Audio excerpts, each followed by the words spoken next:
The problem that the OBM is solving is taking that running of the business off your plate so you can drive more revenue and, quite frankly, stay in your zone of genius, stay in the reason why you started this business in the first place.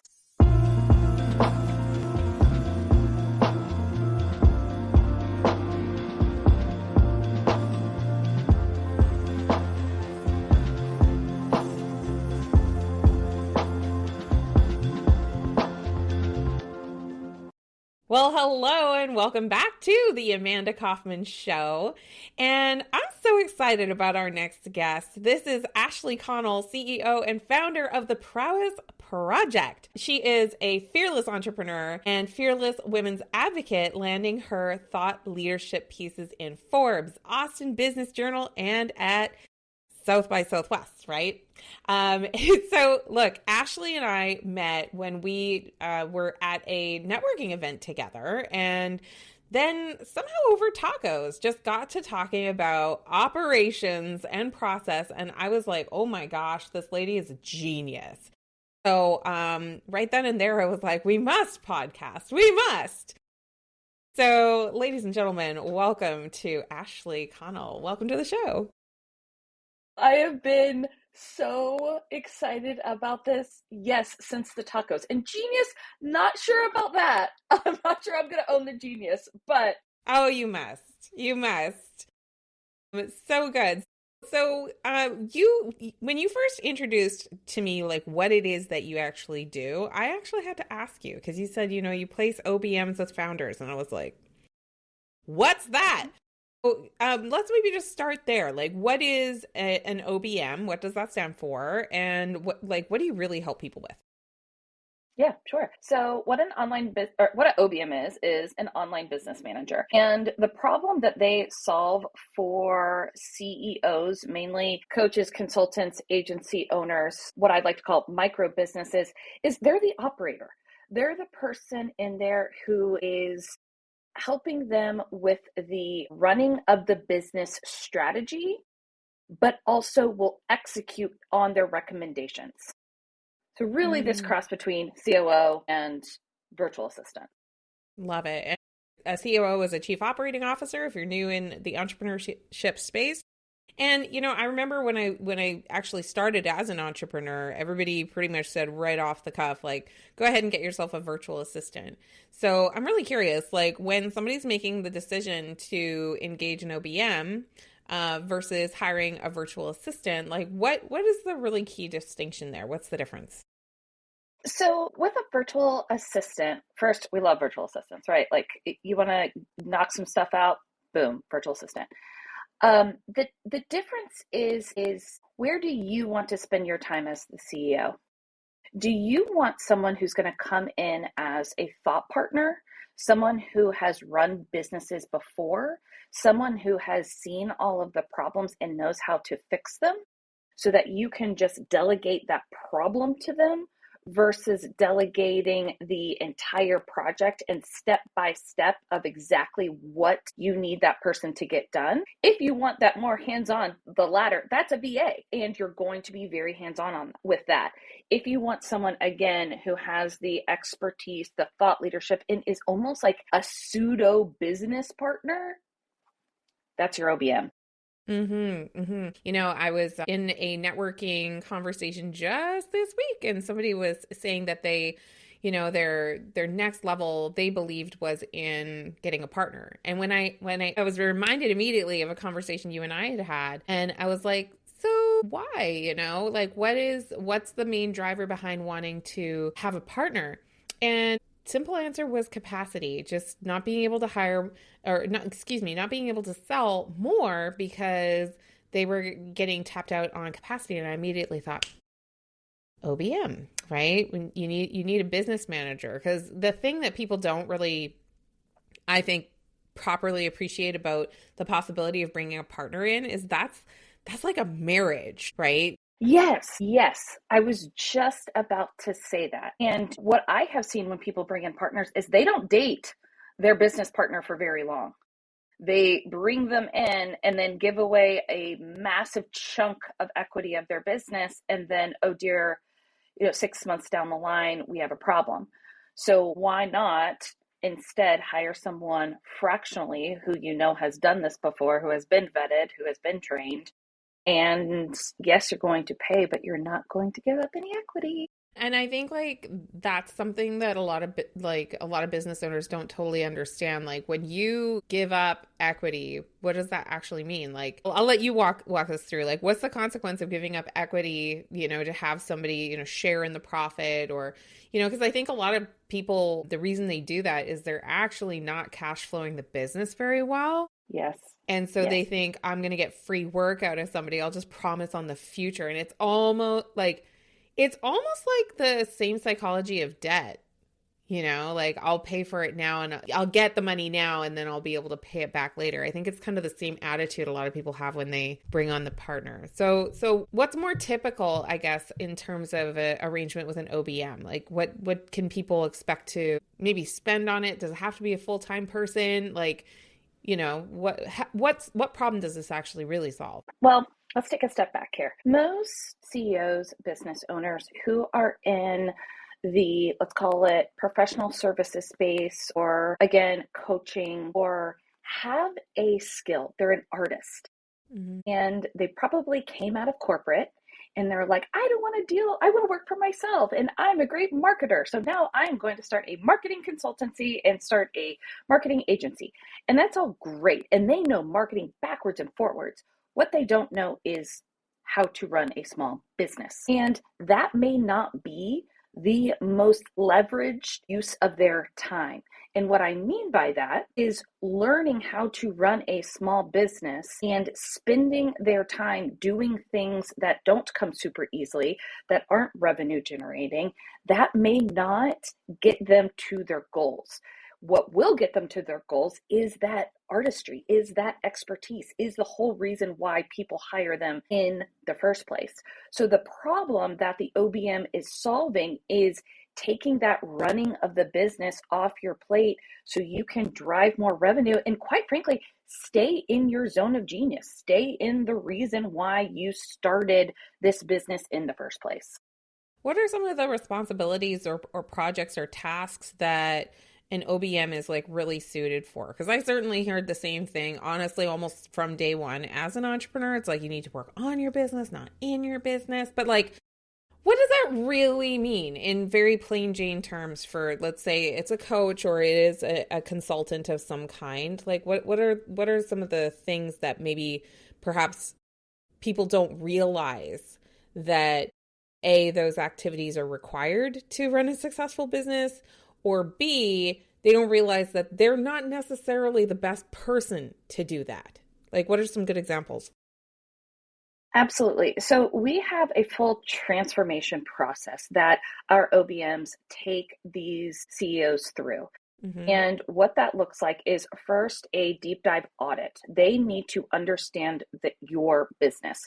What I want you to hear when I say audit is they are onboarding themselves. They are taking that time to understand your business and know what to look for.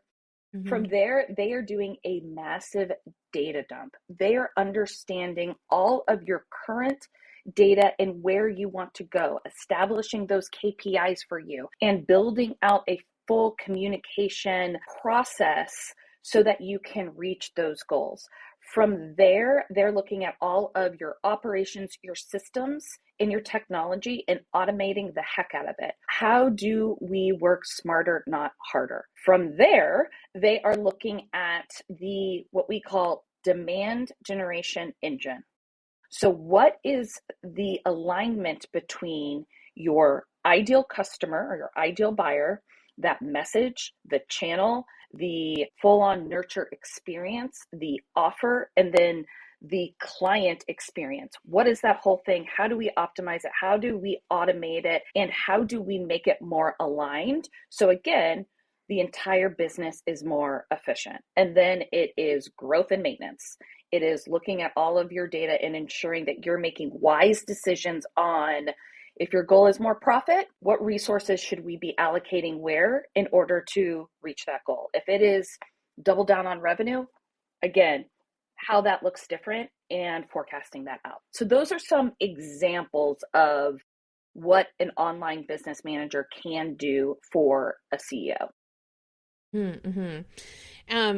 Often when I'm thinking about business, I think about client acquisition, fulfillment. I think about the compliance, right, piece of things. So, your finances and taxes and like all of that kind of stuff. What do you see people doing in their businesses that causes them to stay kind of at a ceiling where if an OBM came in, it would be like that quantum leap? Quite a few things. Three things that I see though. Nothing is repeatable.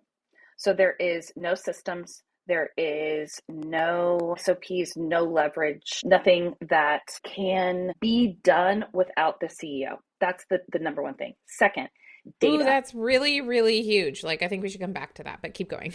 Second is data, is understanding what data they have and then taking that, and the OBM will provide insights on what to go do next.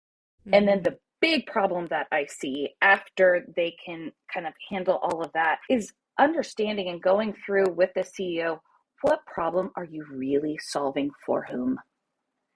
And getting really clear on that. Oftentimes, the OBMs need to take the CEOs through a niching strategy. So, really getting very finite on exactly who it is, what this buyer looks like, and what that offer is, and why that CEO. So those are the three things.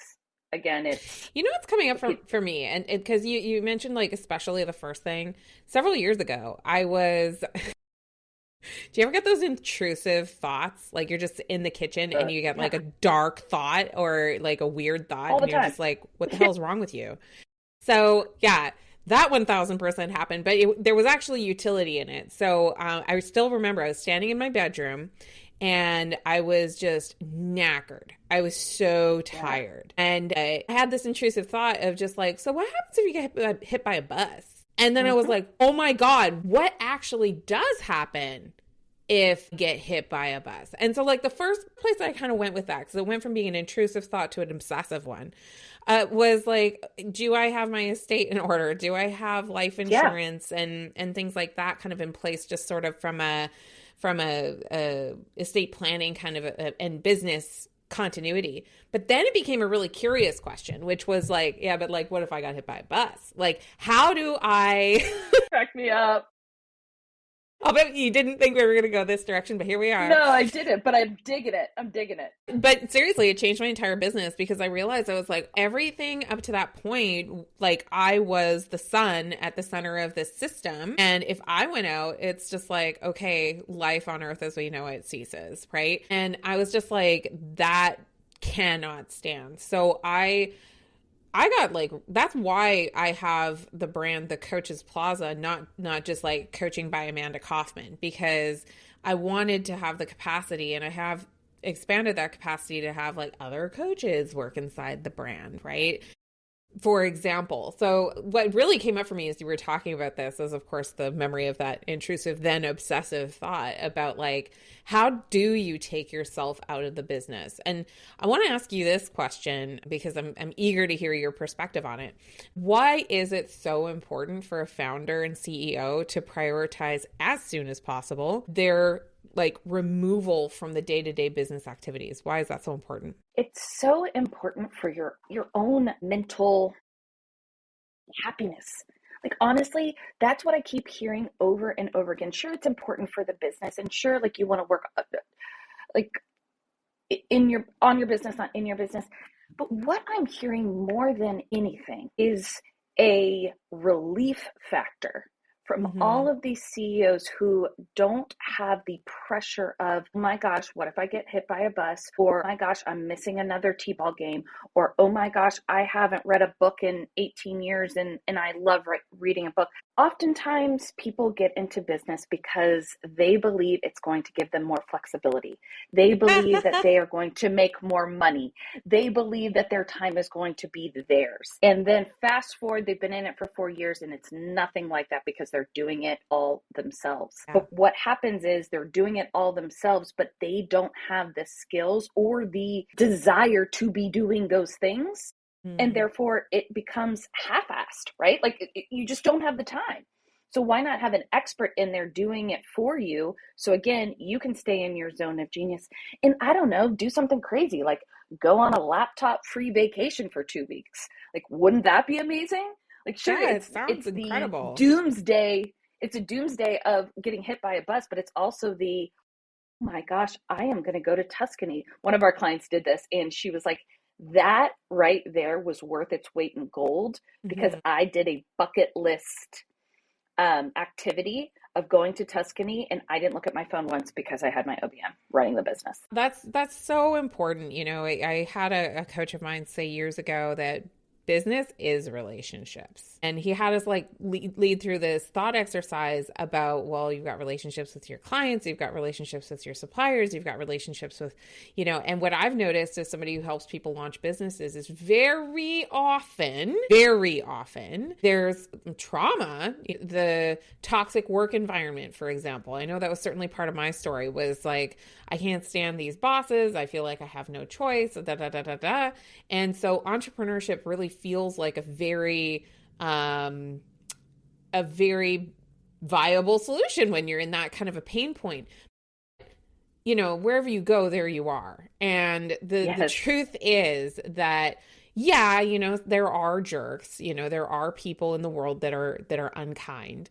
But the growth or the personal development of learning to interact and befriend lots of different personalities is, in my opinion, one of the biggest unlocks of entrepreneurial success. Because if you can be a friendly person who can build your own popularity by continuing to expand into different networks, etc., that's like, and I'm maybe making an assumption here, but one of the things that came up for me is I'm like, well, why would I hire somebody to work in like so many different critical aspects of my business? Why aren't they just running their own business? So, why don't you help address that too, Great right? It's question. like, why would somebody want to come into my podunk little business, right? It would be a thought I think a lot of people would have, and if they're that good, why aren't they doing their own business, right? So what do you say to that? So technically they are. They're an OBM who is running their own business as a business manager. And what they do not like oftentimes is exactly what you said gives a lot of success to business owners. And that's the relationship building. That's the selling. That's Mm, like their personality is more of a, hey, I'm going to go into a room and crank through crank on the computer, do a bunch of Excel spreadsheets and automations and make my client so proud. And I that's it. think that is their personality. And that's what we kept hearing. A lot of them are caregivers. A lot of them um, are people who want to please, Hmm. and not in an unhealthy way. But again, because of that, it makes such a great compatible match with the CEO who is more the visionary, who is more of the ideas person, the relationship person, the artist. And it just works really, really well. I love that. I remember when I very first started getting into hiring, I was so scared of it because I knew that like I as an employee, I was like I became unemployable as the joke goes among entrepreneurs. And so I made the erroneous assumption that everybody else thinks that way. And the truth is that if you're entrepreneurial, if you're authentically entrepreneurial, you're somebody who sees problems in the world that haven't been solved quite right yet, so you just take on all those problems, right?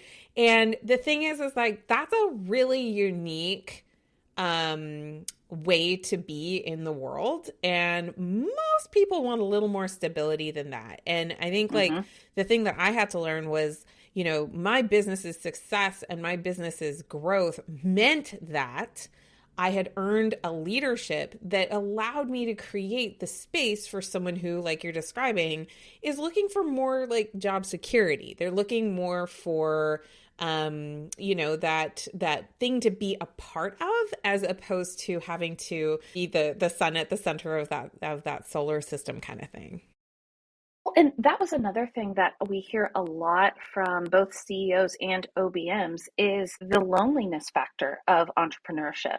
Especially if you're Mm. coming from corporate, you typically have a team that you're constantly bouncing ideas off of, or you have a manager who is telling you right or wrong, or ultimately making that decision. And that's why I specifically use the term thought partner when I'm describing the OBM, because they are coming into conversations and planning and strategy, like strategy conversations with you, with the background of ops and operating a business, and almost sparring with you to make the best decision on your business moving forward. And so you're just not lonely anymore. It's not, again, it's the relief off your shoulders that you're not making all the decisions blindly and by yourself. Or even just like, this is a awful little phrase, but I think it's pretty good. Decisions that are below your pay grade, right? Like if you can have somebody on your team Yeah, who's able to make decisions, and if you're wondering, dear listener, how do you do this? You set up a policy. You set up a policy of like, hey, totally. decisions under this dollar amount, I don't even want to hear about it, right? And you put controls in place, right? Because whatever gets monitored is going to be adhered to for sure. Like I think like the one danger, the thing that I would encourage if you're listening and you're like, yay, I never have to learn technology. That's true, but and also you have a responsibility to create the revenue. It's still your Yes. business. You're owning the brand. Like you've got to actually really show up for this. But the amount of time that it's going to save you and the efficiency and effectiveness of what you do, it's a cool strategy. Well, and just the satisfaction of what your day-to-day looks like. That has been one of the biggest eye-openers for a lot of our clients and prospects is we built out a day in the life simulator for CEOs. Like, what would it be like to have an OBM? And it walks through what that could look like specifically for them. And it just paints the picture of, oh my gosh, what if my dream life, where all I'm doing is serving clients and creating relationships, really did come true? And oh, it can. And this is the solution to make it happen. That's so cool. So Ashley, what's the best way for people to follow you to find out more about the OBM life? Maybe they're thinking it might be a perfect OBM, or maybe they're thinking I might need to hire one. Like, what's the best way to follow up with you? Absolutely. So we are at Prowess Project on all socials. I'm pretty active on LinkedIn. So that's Ashley Connell. And then also that day in the life simulator, like I was saying, that's free. It takes 2 minutes. If you are a CEO who is interested in seeing like, hey, what could this look like for me? It is whyhireanobm.com. Nice. I like it. I like the short domain. And listener, we'll put those links into the show notes for your reference. And before you go, make sure you hit subscribe and you leave an honest 5-star review. Like I know it was a 5-star review, but just make sure it's an honest one. But seriously, those reviews do wonders for helping people to choose where they spend their time when they're out on their evening walk or wherever you happen to be listening to us. And don't forget to follow up with the next goodness. Don't forget to share this with 3 people. After meeting Ashley, she was joking with me. She's like, Amanda, you got to get on the payroll because I just kept meeting so many business owners. I'm like, maybe you should talk to Ashley. If you're in that place where it's like, I need more than a VA, less than a partner, you might want to check this out. And yeah, Ashley, thanks so much for coming. The pleasure is all mine. I've been so looking forward to this. I love it. I love it. It was a blast. And listener, we'll see you on the next episode.